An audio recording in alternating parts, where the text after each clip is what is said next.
So, Dragon Ball Super Manga Chapter 68 is here, and what we have is a very solid chapter that introduces us to a few new characters and potential foes, while also shedding some light on Granola's past and laying down the groundwork for the future. Let's get right into it.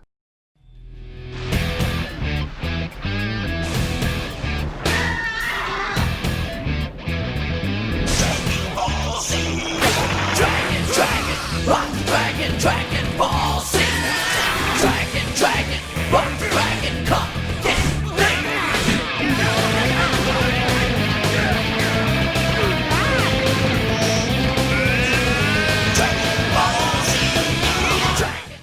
So, the chapter starts on planet Cereal, the planet Granola is from, and is under assault from the Frieza Force, led by Saiyans in their Uzuru form.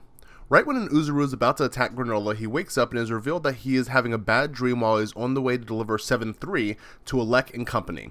More on that later.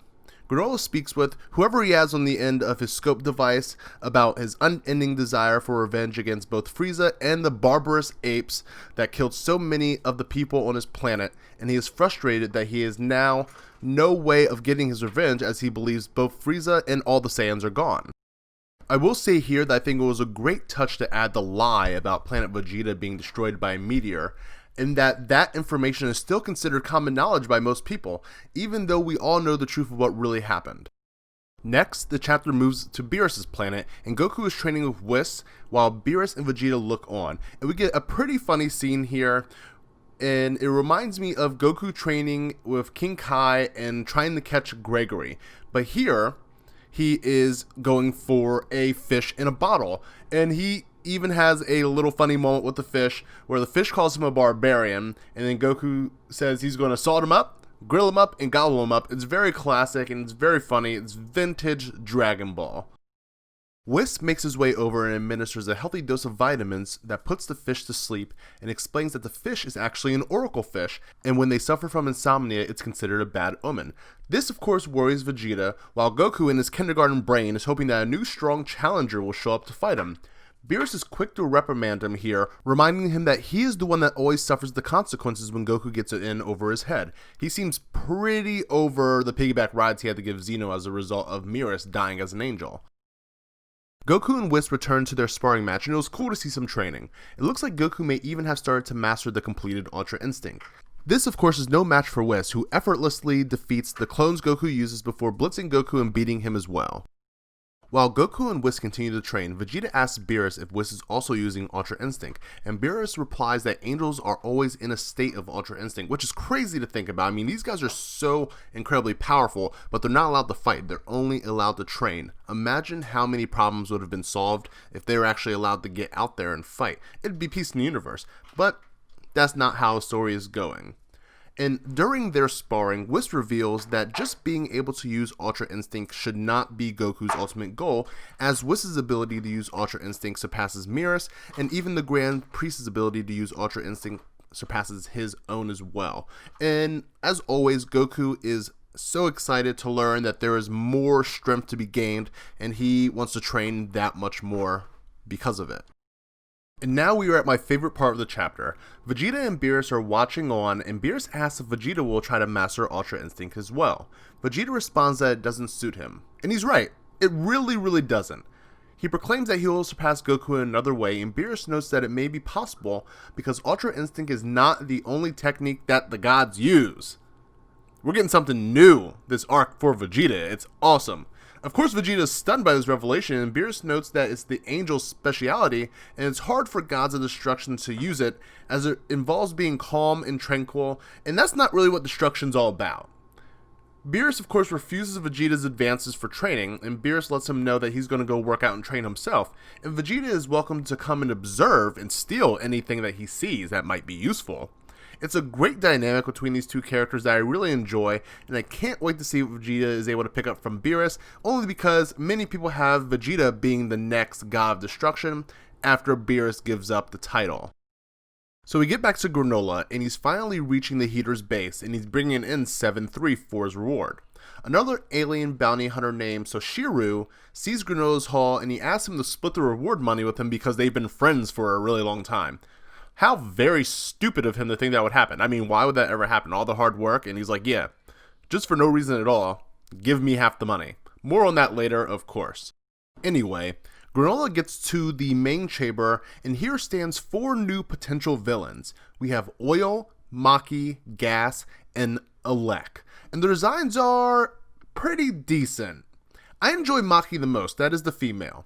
Granola hands over 7-3 and receives his reward. It looks like it's a bunch of credits or whatever you want to call it, outer space money, in the Dragon Ball Z Super Universe. Elec speaks about his greed and how money can buy whatever he wants in the universe, even power. They obviously haven't met Goku and company because no amount of money will save them if they turn out to be villains in this arc. I really don't understand how we keep introducing these new villains. How powerful can these guys get? I just don't understand it, but that's what the story is for. We will figure that out. He also explains that intel alongside money is what runs the universe, and 7-3 is packed with intel. It really makes me wonder what role 7-3 will hold for this arc, as it has copied several of the Z-Fighters' abilities along with Moro's as well. I can't say for sure if it still has the data on everybody, but of course the remnants of that power will be a big boost of anyone who's ever to take advantage of it. Because right now, these guys are just not up to snuff when it comes to power to compete with the likes of Vegeta, Gohan, Goku, and even the gods, obviously. Granola asks for more work, and Elec lets him know that the power in the universe is shifting, and there is no new work at the moment. This surprises Granola, and he becomes even more emotional when it is revealed that Frieza is in fact alive. The title of Dragon Ball is still apparent to this day, as every time anyone learns of the existence of the Dragon Balls, problems follow in its wake. People cannot know about these things. They are too powerful. You can do whatever you want with them. And these guys potentially on the verge of finding out how he came back to life is a problem for the universe. Maybe this is how they're able to get the power necessary to compete with Goku and company. At this time, they don't know that Frieza is back from the dead from the Dragon Balls, but Granola does not need an explanation. He quivers in excitement at the chance to avenge his people. As he approaches Elec for information, Glass blitzes and completely overwhelms Granola, pinning him to the ground. This makes it clear that Granola is in no way ready to take on Frieza, which obviously means he's nowhere near ready to take on the likes of Goku and company. Granola leaves, and the group talks about his growing power and how it could potentially become a problem if his power ever exceeds Gas. Gas, of course, replies that he will never be defeated by Granola, and Maki can't fathom it as well. Elec decides the best way to deal with Granola is to allow Frieza to kill him off. I don't really understand this reasoning, as it looks like their relationship is at least cordial. Granola actually seems like a pretty reasonable person, and the only time he ever seems to lose his cool is if Frieza is mentioned. I would even assume that Granola is probably their best bounty hunter and brings them in the most profitable things. Why plot his death just because he wants revenge on Frieza? I just don't get it, but it gets the plot moving, and Oil states that he will start to begin his analysis of 7-3, hoping to find the location of Zuno, the ultimate intel broker. Now, I am assuming that Zuno will have some information regarding the Dragon Balls, and this will lead Elec and company to get their hands on the Dragon Balls. So Granola is flying home to planet Cereal, awesome name by the way. I love how Akira Toriyama always has food as the basis for names of people and things. When his ship takes some damage from Soshiru and his gang, they demand the bounty that he just earned, and Granola lands on an asteroid to settle the conflict. This is some first degree fodder BS, and honestly it's not very interesting. Anyone who has ever read any type of comic books or watched any type of cartoons know that these guys have 0% chance of success, and at this point I want Soshiru gone. Just kill him off here.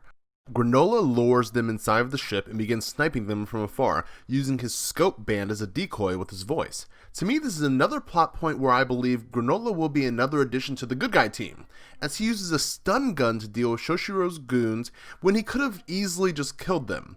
It is revealed that Cerulean's right eyes are adapted to sniping, and Granola's eye is well above average, even for Cerulean's. It's probably the best frame in the entire chapter, and he looks so badass here, it almost makes me start to like him, which is very cool, very cool. Now, he's awesome here. Granted, it is against enemies I assume Cybermen would dominate. Like, for real, I don't see these guys as strong yet. They're gonna have to do some things before I start giving them some credit. Like, for real. I don't really see even Granola fighting the Ginyu Force. Like, I honestly think he's weaker than those guys. But he even allows Soshiru to leave with his goons. So Paragon for life, right? Granola leaves and mentions that he missed one of his shots and that he will have to become stronger than anyone if he wishes to get his revenge and defeat Frieza. And finally, we cut to the Oracle Fish talking in its sleep, that the balance in Universe 7 is shifting, and the strongest warrior in the universe will soon rise up. This is a great way to end the chapter, as it of course leads us to debate who the Oracle Fish could be talking about for the next month. Some will say Goku. I will say Vegeta. It could even be Granola, or Krillin, or Yamcha. It's not Yamcha. It could also be Oob. That's another thing. But that's a video for another day. I would rate this chapter 4 Dragon Balls out of 5. It had a little bit of everything. New characters, new insight on Granola, more possibilities for Vegeta, and some expansion on the known universe. I think that's something that we can always use. This universe is very large, and at this point we still don't know a lot about it. But I want to know what you guys think. Who do you think the Oracle Fish was talking about? What intel do you believe Elec is looking for? How strong is gas, oil, and maki? Let me know down in the comments below how you feel about the chapter. Make sure you rate the video with a like if you liked it, and a dislike if I need some work. And let me know down in the comments how you feel about that. Make sure you hit that subscribe button for more videos, and share on all social media platforms. I will see you guys in the next chapter next month, but until then, this is StoneTheGamer signing out. Hope everyone has a great rest of the day, and I will see you in the next one. Later, guys.